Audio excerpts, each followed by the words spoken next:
കേരളത്തിലെ കോൺഗ്രസ് പാർട്ടിയിൽ ഉടൻ സംഘടനാ തിരഞ്ഞെടുപ്പ് നടക്കാൻ പോകുന്നുവെന്ന നിലയിലുള്ള ചർച്ചകൾ വളരെ സജീവമായിരിക്കുകയാണ്. ഇപ്പോൾ നിലവിൽ ഭാരവാഹി തലത്തിൽ ഉൾപ്പെടുന്ന എത്ര പേരുകൾ പുതിയ ലിസ്റ്റിൽ വെട്ടിപ്പോകുമെന്ന ആശങ്കയിലാണ് പലരും എത്തിയിട്ടുള്ളത്.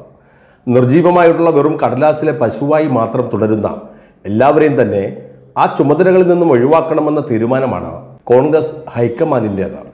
മഹാരാഷ്ട്രയിലും ഹരിയാനയിലുമടക്കം പാർലമെന്റ് തെരഞ്ഞെടുപ്പിന് ശേഷം നടന്ന എല്ലാ സംസ്ഥാനങ്ങളിലെയും തെരഞ്ഞെടുപ്പുകളിലെല്ലാം സംഭവിച്ച ആ വമ്പൻ പരാജയം ഉൾക്കൊണ്ട് തന്നെയാണ് കോൺഗ്രസ് ഹൈക്കമാൻഡ് വളരെ ദ്രുതഗതിയിൽ എല്ലായിടത്തും ഇപ്പോൾ സംഘടനാ തെരഞ്ഞെടുപ്പ് നടത്തുവാൻ ഇറങ്ങിത്തിരിച്ചിട്ടുള്ളത്. ഉത്തർപ്രദേശിൽ അവിടെയുള്ള മുഴുവൻ കമ്മിറ്റികളും കൂട്ടത്തോടെ തന്നെ പിരിച്ചുവിട്ടിരിക്കുകയാണ്. ഇവിടെ കേരളത്തിലാകട്ടെ ഹൈക്കമാൻഡ് ഏറെ പ്രതീക്ഷ വച്ച് പുലർത്തുന്ന ഒരു സംസ്ഥാനം കൂടിയാണിത്. രാഹുൽ ഗാന്ധിക്കും സഹോദരിക്കും ഒരു തെരഞ്ഞെടുപ്പിൽ മത്സരിക്കണമെങ്കിൽ മറ്റിടങ്ങളിൽ അവർ പരാജയഭീതിയിൽ തന്നെയാണ് തെരഞ്ഞെടുപ്പിനെ നേരിടുന്നതെങ്കിലും യാതൊരു സങ്കോചവുമില്ലാതെ അവർ മത്സരിച്ച് വിജയിച്ച ഈ കേരളത്തിന് ഒരു പ്രത്യേക ശ്രദ്ധ തന്നെ അവർ നൽകിയിട്ടുണ്ട്. കോൺഗ്രസ് ഹൈക്കമാൻഡ് അത് പ്രത്യേകം ശ്രദ്ധയും നൽകുന്നുണ്ട്. പ്രത്യേകിച്ച് AICC ജനറൽ സെക്രട്ടറിയായ KC വേണുഗോപാലിൻ്റെ ഒരു തട്ടകം എന്ന നിലയിലും.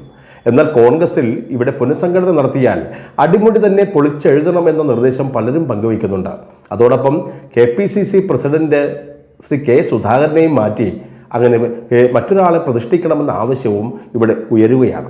എന്നാൽ വരുന്ന തദ്ദേശ സ്വയംഭരണ സ്ഥാപനങ്ങളിലേക്കുള്ള തെരഞ്ഞെടുപ്പും ശേഷം നടക്കുന്ന നിയമസഭാ തെരഞ്ഞെടുപ്പുമാണ് കോൺഗ്രസ് പാർട്ടി ഇപ്പോഴത്തെ ഈ സംഘടനാ തെരഞ്ഞെടുപ്പിലൂടെ മുന്നിൽ കാണുന്നത്. എങ്കിലത് K സുധാകരനെ ഇപ്പോൾ മാറ്റി നിർത്തിയാൽ അത് വലിയ തിരിച്ചടിയാകുമെന്ന അഭിപ്രായമുള്ളവരും കോൺഗ്രസിലുണ്ട്. അത് ശശി തരൂർ MP അടക്കമുള്ള ആളുകൾ ഇപ്പോൾ തുറന്നു പറയുകയും ചെയ്തു. സുധാകരൻ്റെ നേതൃത്വത്തിൽ തന്നെയാണ് ഉപതെരഞ്ഞെടുപ്പുകളിലും പാർലമെന്റ് തെരഞ്ഞെടുപ്പുകളിലും വലിയ വിജയം കോൺഗ്രസ് പാർട്ടിക്ക് കൈവരിക്കാൻ സാധിച്ചതെന്നും അതിനാൽ K സുധാകരനെ ഇപ്പോൾ പ്രസിഡന്റ് സ്ഥാനത്ത് നിന്നും മാറ്റി നിർത്തേണ്ട ഒരു സാഹചര്യവുമില്ല എന്നും മറിച്ചെങ്ങാനും സംഭവിച്ചാൽ അത് കോൺഗ്രസിന് ഗുണത്തെക്കാളേറെ ദോഷമേ ചെയ്യുമെന്ന് തന്നെയാണ് തരൂരിൻ്റെ നിലപാട്. എന്നാൽ സുധാകരനടക്കം മാറിയാലേ തെരഞ്ഞെടുപ്പ് പൂർണ്ണമാവുകയുള്ളൂ എന്ന നിലപാടാണ് പ്രതിപക്ഷ നേതാവായ VD സതീശനും സതീശനെ അനുകൂലിച്ച് നിൽക്കുന്ന ചെറുപ്പക്കാരായിട്ടുള്ള ചില MLA-മാർക്കും MP-മാർക്കുമുള്ളത്. നിലവിലെ സാഹചര്യമനുസരിച്ച് അടുത്ത നിയമസഭാ തിരഞ്ഞെടുപ്പിൽ അങ്ങനെയങ്ങ് വളരെ എളുപ്പത്തിൽ കേരളത്തിൽ വിജയിച്ച് ഒരു മന്ത്രിസഭ ഉണ്ടാക്കാമെന്നത് അത് വെറും വ്യാമോഹം മാത്രമായിരിക്കുമെന്ന അഭിപ്രായവും കോൺഗ്രസ് നേതൃത്വത്തിൽ തന്നെ ഉണ്ടായിട്ടുണ്ട്. LDFിൻ്റെ ശക്തി കേന്ദ്രങ്ങളിൽ ഇപ്പോഴും അവരുടെ സ്വാധീനം കുറഞ്ഞിട്ടില്ല എന്ന തിരിച്ചറിവിലാണ് കോൺഗ്രസ് എത്തിയിട്ടുള്ളത്. ഒരു LDF വിരുദ്ധ വികാരം കേരളത്തിൽ ഉണ്ടായിരുന്നുവെങ്കിൽ ചേലക്കര മണ്ഡലത്തിൽ നിന്നും LDF വിജയിക്കുവാൻ പാടില്ലായിരുന്നു. CPM-ൻ്റെയും LDFിൻ്റെ ഇപ്പോഴത്തെ വിജയമാണ് അത് കോൺഗ്രസിനെ കൊണ്ട് ഇങ്ങനെ വീണ്ടും ഇരുത്തി ചിന്തിപ്പിക്കുന്നത്. അതുകൊണ്ടൊക്കെ തന്നെ കോൺഗ്രസ് അടിമുടി മാറണമെന്ന ആലോചന ഉണ്ടാകുന്നത്. മാത്രമല്ല കോൺഗ്രസിൻ്റെ മാത്രം വോട്ട് ബാങ്കായിരുന്ന ഇവിടുത്തെ ക്രൈസ്തവ സമൂഹം ഈ അടുത്ത കാലത്തായി കോൺഗ്രസിൽ നിന്നും അങ്ങനെ അകന്നു പോകാൻ തുടങ്ങിയത് അതെങ്ങനെയെങ്കിലും തിരിച്ചു പിടിക്കുവാനാണ് അവരുടെ ശ്രമം. അത് മുൻനിർത്തിയാണ് കോൺഗ്രസ് നേതാവ് VD സതീശൻ ഈ മുനമ്പം വിഷയത്തിൽ ഇപ്പോൾ ക്രൈസ്തവർക്ക് അനുകൂലമായിട്ടുള്ള ചില വാർത്തകളും അഭിപ്രായങ്ങളുമായിട്ട് വന്നത്.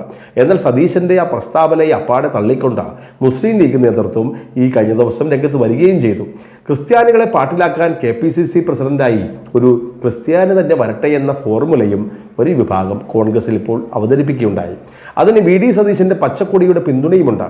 ക്രിസ്ത്യാനിയായ ഒരാൾ പാർട്ടി പ്രസിഡന്റ് ആയാൽ പിന്നെ പ്രതിപക്ഷ സ്ഥാനവും അടുത്ത തവണ ഏതെങ്കിലും തരത്തിൽ UDF വിജയിച്ചാൽ മുഖ്യമന്ത്രി സ്ഥാനവും ഒരു ഹിന്ദുവെന്ന സമവാക്യത്തിൽ തനിക്കത് അതിൽ കയറിപ്പറ്റാമെന്ന് ചിന്തിക്കുന്ന സതീശൻ അതിൻ്റെ ഭാഗമാണ് സംഘടനാ തെരഞ്ഞെടുപ്പിൽ K സുധാകരനെ പ്രസിഡന്റ് സ്ഥാനത്ത് നിന്ന് മാറ്റിക്കോട്ടെ എന്നൊരു അഭിപ്രായത്തിന് സർവ്വ പിന്തുണയും ഇപ്പോൾ നൽകിക്കൊണ്ടിരിക്കുന്നത്.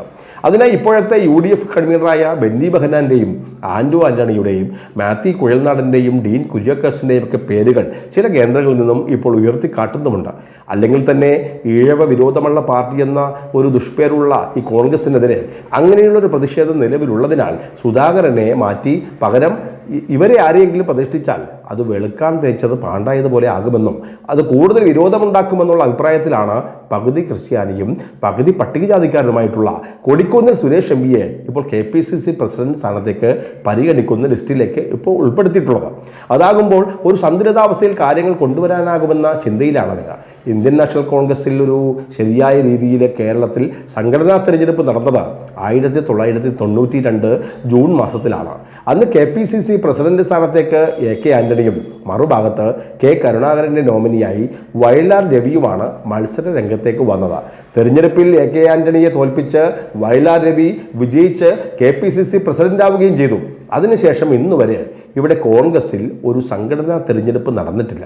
പിന്നീട് അങ്ങോട്ട് ഇപ്പോൾ വരെ ഹൈക്കമാൻഡിൽ നിന്ന് തീരുമാനിക്കുന്ന ആരെങ്കിലും ഒരാൾ KPCC പ്രസിഡന്റ് ആവുകയും അയാൾ കുറച്ചു കാലം വരുന്നതിന് ശേഷം മറ്റൊരാളെ കൊണ്ടുവരികയും അങ്ങനെ ചെയ്യുന്ന പ്രക്രിയകൾ ഇപ്പോൾ നടന്നു വരികയുമാണ്.